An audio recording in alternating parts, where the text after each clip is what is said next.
Hey guys, the Black Critic Guy with my first movie review in 2016, and it's a damn good one because I'm reviewing the film The Revenant. Now, The Revenant starts off in a pretty epic way, following a party of trackers and hunters who are ambushed by a Native American tribe, forcing them to retreat back to their outpost. And while heading back to their outpost, one of their best hunters by the name of Hugh Glass gets mauled and nearly killed by a bear. And let me tell you, that scene, on the edge of my seat. This now leaves the team in a pretty tough moral dilemma. Should they risk leaving him behind and coming back for him later? Or should they just take this gun right here and put him out of his misery? The captain decides, you know what? I'm gonna go with the former. I'm gonna leave you behind for now and leave 3 men with you to watch and protect you as the rest of us head back to the outpost, get more men, and then we'll come back and rescue you guys. But one of the guys who stayed behind by the name of Fitzgerald decides, you know what? I'm just gonna put the poor bastard out of his misery, save him all that trouble, and attempts to kill Glass, but is stopped by Glass's son, which then leads to Fitzgerald killing Glass's son right in front of him and leaving Glass for dead. And I think you all know where this is going. So now the mortally wounded Glass traverses his way through the wilderness and constant danger to find Fitzgerald and kill that sumbitch. Now, this daring piece of filmmaking was directed by Alejandro G. Inarritu, the same director behind the Oscar-winning film last year, Birdman, and it stars Leonardo DiCaprio. Man, this film just screams Oscar contender. Just hearing that those two guys were making this film alone got me super stoked to see The Revenant. The trailers just cemented my interest. And as many reviewers have already said, this film does not disappoint. It's magnificent. First, we gotta talk about the amazing cinematography in this film. Inarritu reunites with the same DP he used for Birdman to give us one of the most beautiful looking and well shot films of 2015/16. I mean, there's just so many grand and glorious landscape shots. And to think, they used no artificial lights when lighting the scenes in this film is just incredible, and it truly pays off as it gives the film a very natural feel. Like, it actually feels like you're there. This is the real land. It's not some Hollywood stage where the actors are all performing. And tying into that, I gotta give huge props to the editor of this film, because I know it must have been difficult to edit this film as they were using natural light, so sometimes there might be some inconsistency with the light. Maybe the sun's hiding under the clouds, or the sun didn't come out, or the sun's higher or lower.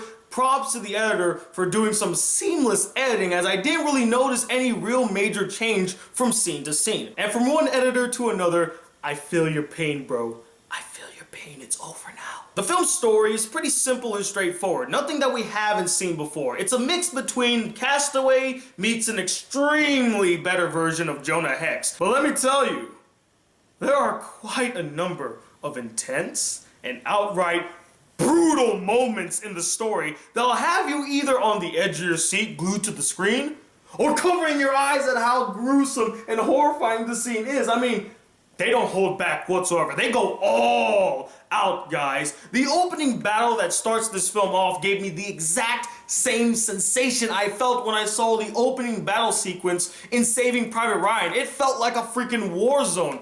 There's a fight at the end of this film where these two guys are just going at each other. They're out for blood. They're chucking and slashing at each other. There's blood everywhere, and you're just like, holy shit, these guys are just out to kill each other. I mean, there's a lot of emotion and tension in the scene, so it makes a lot of sense, but it got pretty damn gruesome. And of course, the scene that you all want me to talk about, and probably the most iconic scene of this film, and a scene that I consider to be a perfect scene: the bear attack scene. I actually felt like Leonardo DiCaprio was being attacked by a bear. That is probably one of the most intense and gruesome bear maulings ever put to film. Just by watching this scene alone, you can feel the immense pain and suffering that Glass is going through. When he got his hand bit by the bear, I went, oh, ooh.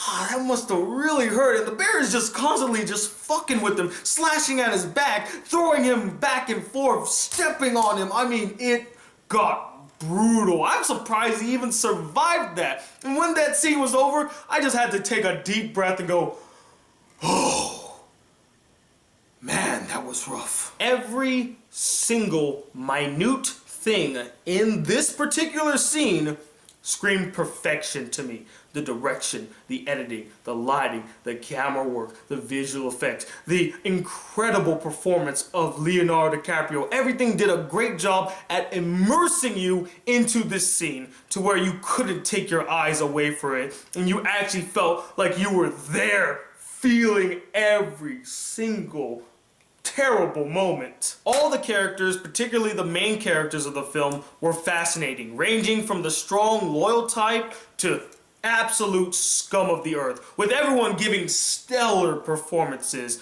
Donald Gleason is having one hell of a year. I mean, he was in Ex Machina, he was in Star Wars The Force Awakens, and now here he is in The Revenant, and he kills it as the captain. Like, you can really get a sense of loyalty that this guy has. Like, he never wants to leave any men behind. He will stop at nothing to bring all of his men back home, back to safety. Tom Hardy as the selfish and despicable Fitzgerald.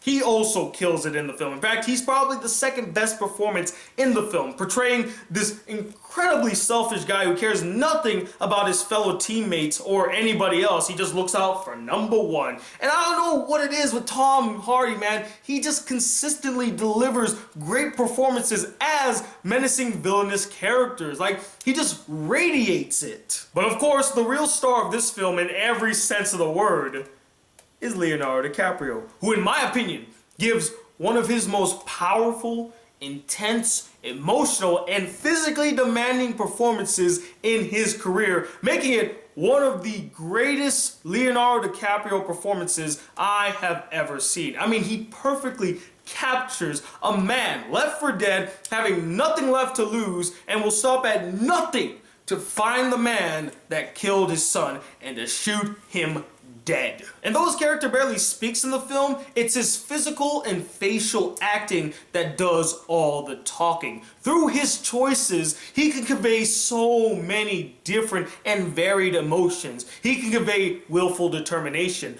pain and suffering, sorrow, conviction. Like, it's just one of the best physical performances I've ever seen Leonardo DiCaprio give. And one last thing regarding both the characters and the story, I thought it was great that the film gave a little focus and attention to the Native Americans and their side of the story. And they don't treat them like caricature Native Americans, like they're out to just steal from the white man and they're ruthless savages. No, they actually have heart, they have honor, they're actually pretty intelligent, and they work really well as a team. I thought that was really cool. Now, I did find a few small issues with this film, but to be honest, they don't really do much to detract from the experience, so they can almost be seen as personal issues. The first one is the pacing of the film does drag from time to time. There are some moments in the story where I feel like we could have condensed it and it just went on for way too long, and get to the point already. I just want to see him kill this guy. But its slow pacing adds to the realism of the film. I mean, this guy is not just gonna find Fitzgerald immediately after being left for dead. I mean, he's gonna go through a lot of shit before he gets to that, and the film does a really good job at presenting it,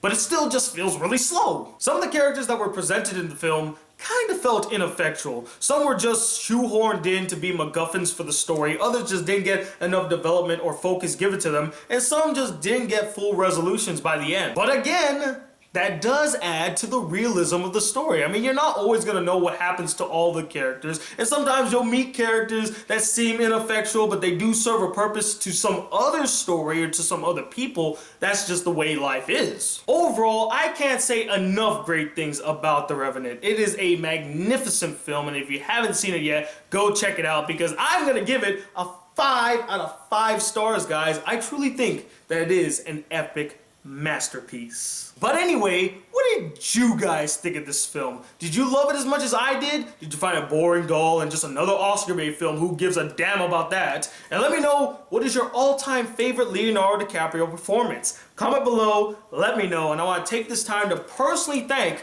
Master Sword, who did a stellar job at revamping the music that plays for my intro. A lot of you complained that the intro is way too long, so I decided to condense it to 10 seconds, and I asked Master Sword if he could redo the music, and he said, Definitely, and I'm so happy at the way it turned out, and I think you guys are gonna like the shortened version more. And if you haven't checked out his channel, please do. There'll be a link right here. Click it, go check him out. Tell him the Black Critic Guy sent you. Until then, guys, if you'd like to see more videos on this channel, be a part of the Black Critic crew, please hit that subscribe button below. Like this video if you really enjoyed it, and I'm telling you what in a second, the hunter known as the Black Critic Guy. Till then, peace, YouTube. Wow.